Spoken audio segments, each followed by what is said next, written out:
Welcome to this episode about exam preparation tips and strategies. So exams can be very challenging, but with right preparation, you can conquer them with confidence. Whether you are a student facing final examination or a professional preparing for a competitive examination test, these strategies will ensure you perform at your best. So let's get started. Welcome, Exam Preparation Tips and Strategies 2025. So we shall be going through various strategies and tips on how you can improve on your examination preparation. So this is for everyone who wants to improve on his examination strategies, who want to do better in his exam. So we shall be looking at before studying, during studying, study techniques, and also during your examination days. What are you expected to do? So let's get started. So the fact is that in any effective examination preparation, everyone is excited, everyone is prepared to successfully qualify.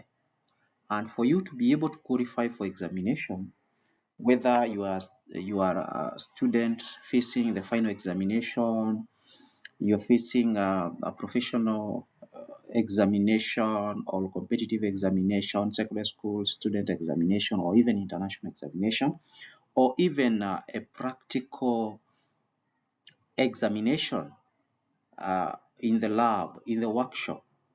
These tips and strategies in this episode will basically help you to improve on your skills on how to successfully prepare for the examination. So we're going to look at various strategies and various ways that I shall be advising to see how you can do better in your examination.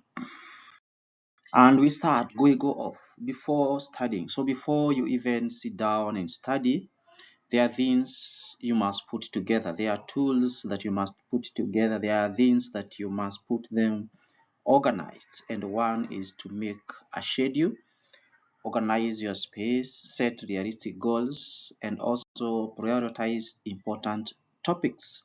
So it is always important to consult your course content regularly so that you are within the required standard and you're within the minimum preparation required. So we start off by how to prepare for exam. So basically, as we know, this is a clear and concise guide that I'm just going to share with you on how to prepare for exams using various strategies. So I'll also be looking at additional strategies and tips on how also to keep your habits to the required level, because your health habits determines your success. I'll also be looking some tips for managing stress. So we know that it is very important to manage stress, because every time we are faced with examination, we are filled with anxiety, and we feel that we need to perform better, and therefore we are faced with some stress. So tips before you start your examination preparation, and one of them is make a schedule.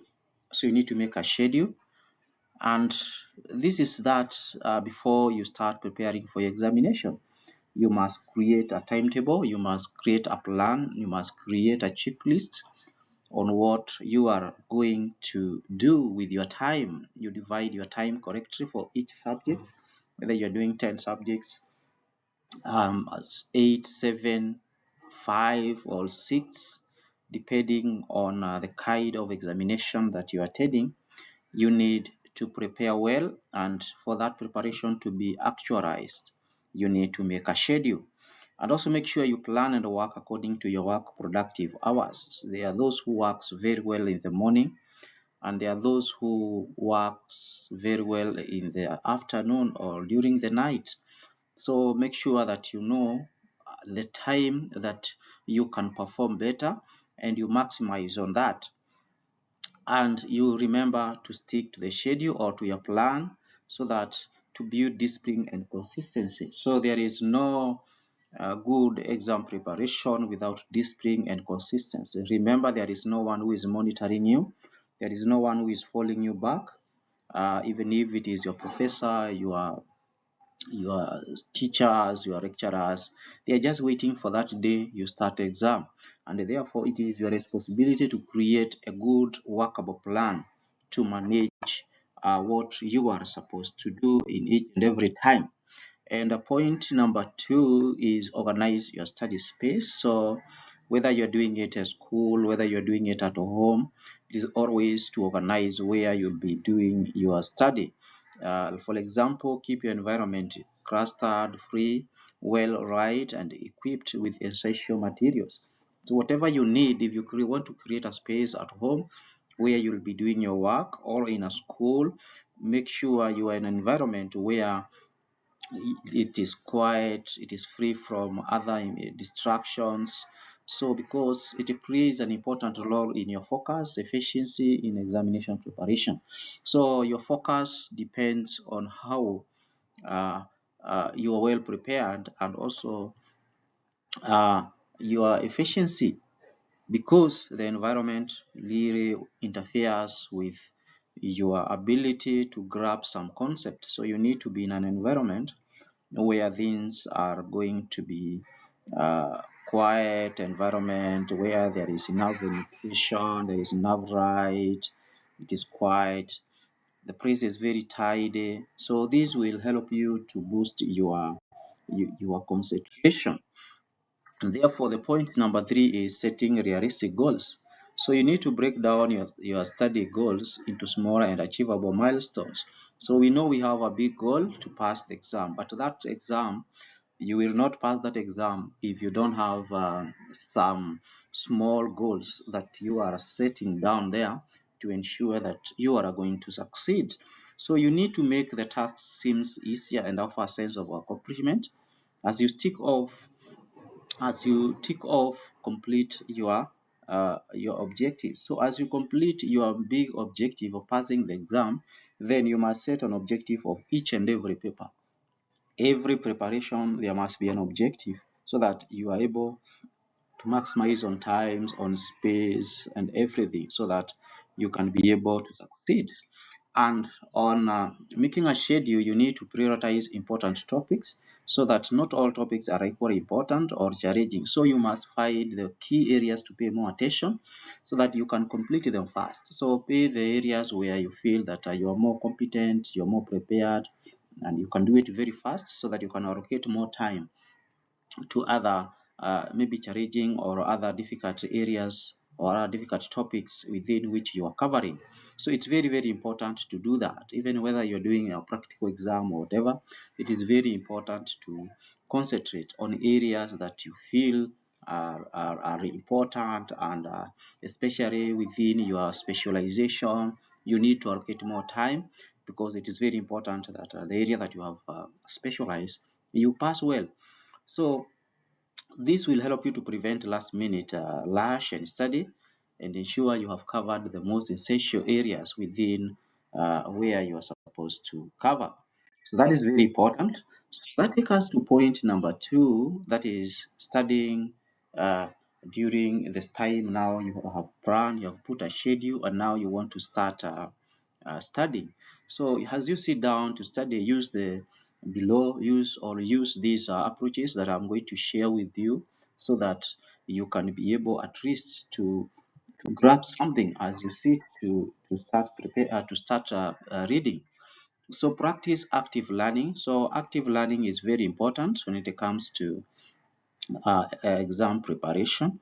So you can memorize what you understand about the topic, and imagine your teacher explaining the topics to imaginary students.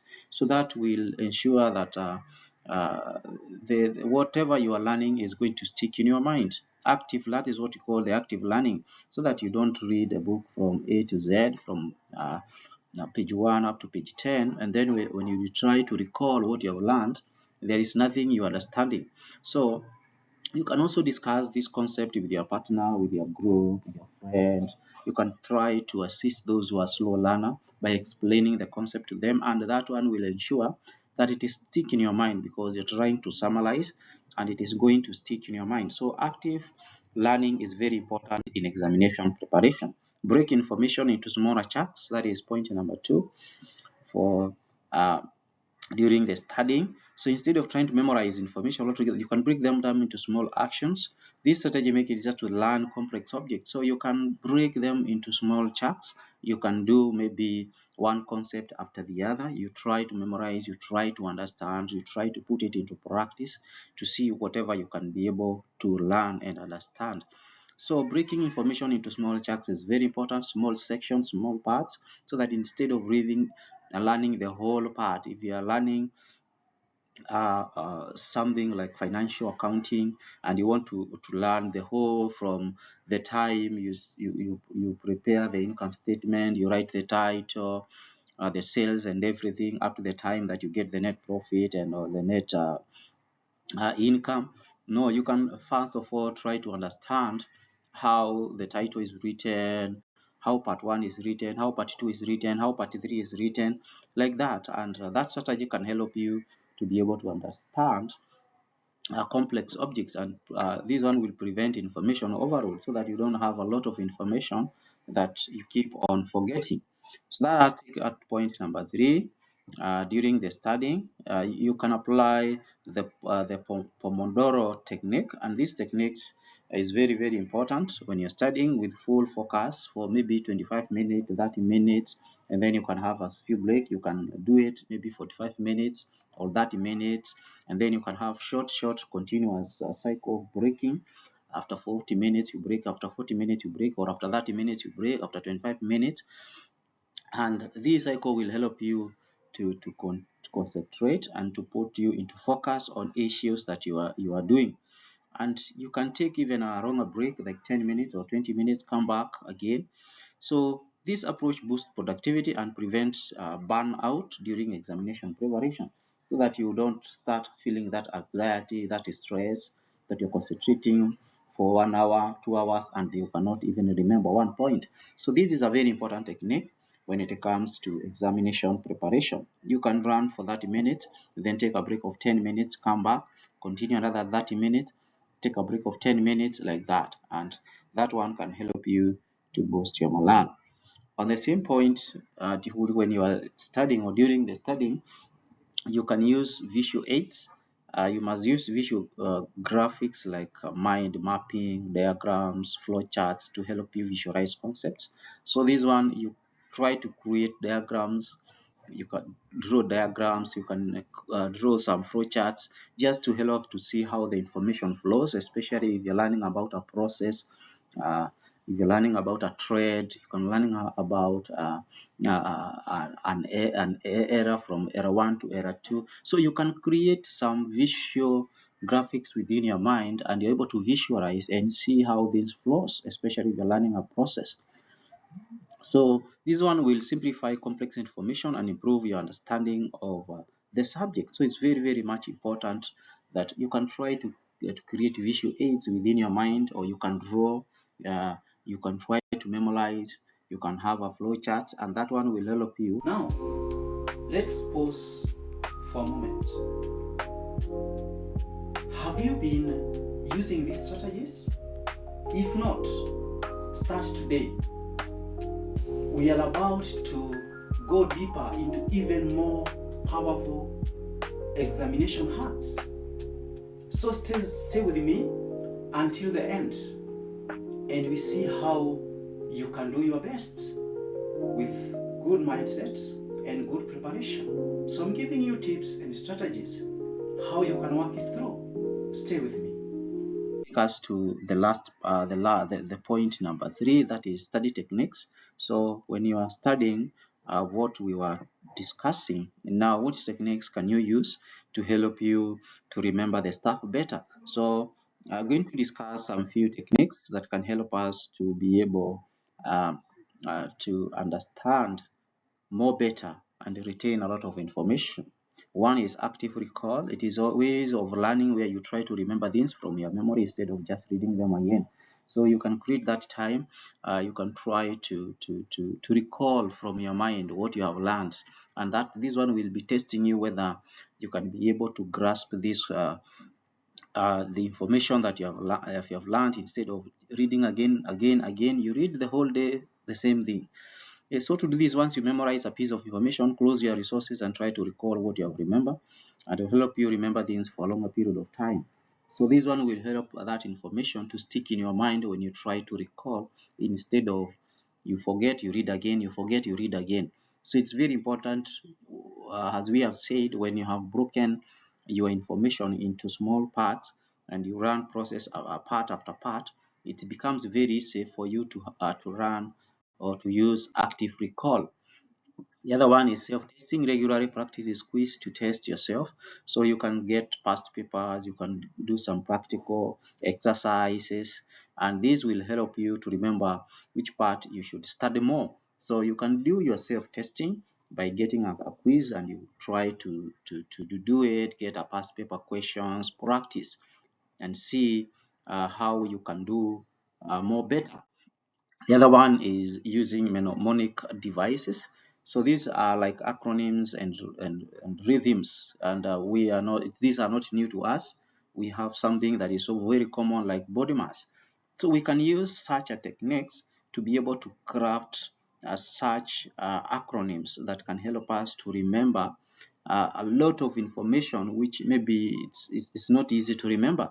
So we can, like the one I've given here, VBO, where we remember the colors of the rainbow. And when we remember that acronym, it becomes very easy for us to be able to visualize and also to remember how many colors we have in the rainbow, and what are their names. So it is very easy to remember than trying to use this one. To use this method instead of trying to remember every word, every term separately. It becomes very difficult for you memory to carry that. So during examination, so a successful examination preparation while attending your exams, remember the following tips. So remember the following when you are doing your exams, when you are already maybe in the examination hall, you are where you are supposed to do exam, whether you are doing it online, whether you're in the lab, you are in the workshop, you're doing your exam. So make sure at least you take some few minutes, 5 or 10 minutes before the exam, to read the question paper thoroughly, so that you're able to understand the instructions. Are you going to do all the questions?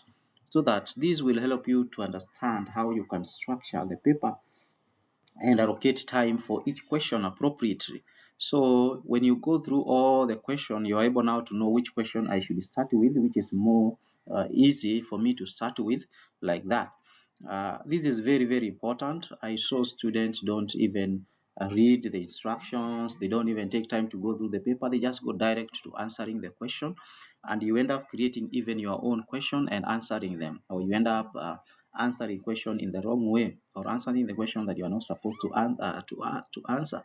So these are very much important. Every answer booklet has instructions, so make sure you read all those instructions, you understand them. You go to the question paper, you read it thoroughly and understand the questions and how they've been structured, and what you can start with and what you can add with. And tip number 2, when you're doing the exam, start with the answers you are confident with. So not all questions are easy to start with, but there are those that you feel well prepared to handle them, and this will help you to boost your morale, and it will set a positive tone for the rest of the examination. So start with the questions that you feel you can answer them very easily and with the least time, and that will help you to boost your morale and keep you moving to add answering all the questions. So strategy number 3 is stay calm when faced with difficult questions. So during the exam, if you don't remember the answers to a particular question, so it is normal for somebody to feel that I'm not prepared for this examination, I'm stressed. So remember to take deep breath and remain calm so that you are able now to answer your question very comfortably. Keep a clear hand and write as much as you remember, because panicking will make it more difficult for you to think of any answer. So panicking will not help you, they will not give you anything. So it's better to keep on and keep moving, remain calm, even if if the examination is very difficult. Some questions you cannot even recall. Number 4, review your answers before submitting. So try and finish the paper as at least a few minutes early, so you have the time to review your answer. This is what I'm saying. So it's very important to keep and have at least 5 minutes or 10 minutes after you finish whatever you have been writing to go through, so that you check for maybe spelling mistakes, incorrect numbering, and other omissions. Some students even omit their names, they omit even their admission number or their registration number, so their member number. So it's very important that you take time to go through to ensure that everything is in order. And that takes us to just an example on areas, on some of the examination that we have across the world, and how you can try to prepare for it. And in these slides here, you can see we have university examination tips before the exam, and tips and strategy before the exam. So use mnemonic devices for complex concepts, create mind maps for clear understanding, join study groups. See, these slides give us a hint on how we can be able to prepare for the examination and how we can do it better, whether it is certified public accountant examination bar, chartered financial analyst examination. All of them, their requirements to some extent are different, and therefore they need different strategies on how you can be able to handle it. Whether you are doing international examination language testing systems or test for language as a foreign language, which is very important. Maybe you want to go to outside the country where you are and you are required to do this examination. So before even the examination, you need to engage in conversation with the native speakers, so that you can also know whether you can be able to communicate clearly as it is expected, and you can record and review your speaking responses for improvement. And you can practice reading, listening, speaking skills. All those ones, they can help you to boost uh, your your language. To earn the ends, we have the health habits. So besides studying well, we have been talking about how you prepare your exam, what you expect to do before, during the examination, and even after examination. So it's very, very important that you keep your body healthy. Take care of your body by doing what? Getting enough sleep. At least 7 to 8 hours of quality sleeps per night during your study period is very important. It will help your body to function properly, and it will increase your ability to think, learn, and also remember, and also solve some of these problems. So it's very important to have enough sleep. And number 2, stay dehydrated and have a positive diet. Very important that you need to take enough water. You need also to ensure that you are eating balanced diet, you're eating food that will give you energy, will give you strength to sustain energy during the examination. Remember, examination will require energy, it requires strength, so you need to take enough food to eat and ensure you have eaten nutritious food to give you energy. Exercise regularly, so sometimes it's important that because maybe you'll spend most of your time sitting, it's good to do some as few exercises to increase your blood flow to the brain, throughout the body, by increasing your heart rate. And this is very important because it helps to increase your performance and reduce stress, keep you healthy and fresh for examination preparation. So it's very important to do some bit of exercise, walk around, and it will help you to increase ability. It's very common for students uh, to, to, to have stress, feel anxiety even before the examination and even during the examination. So I'm just going to share some few tricks you can use to help you to be able to mitigate against risk. And one of them is practice relaxation techniques.